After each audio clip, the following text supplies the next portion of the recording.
Physical inactivity leads to the development of chronic disease.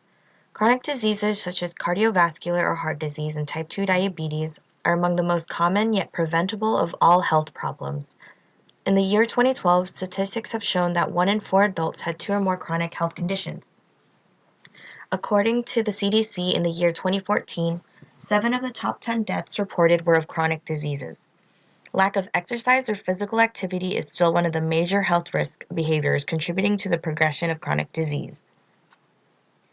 Physical inactivity also leads to the development of obesity.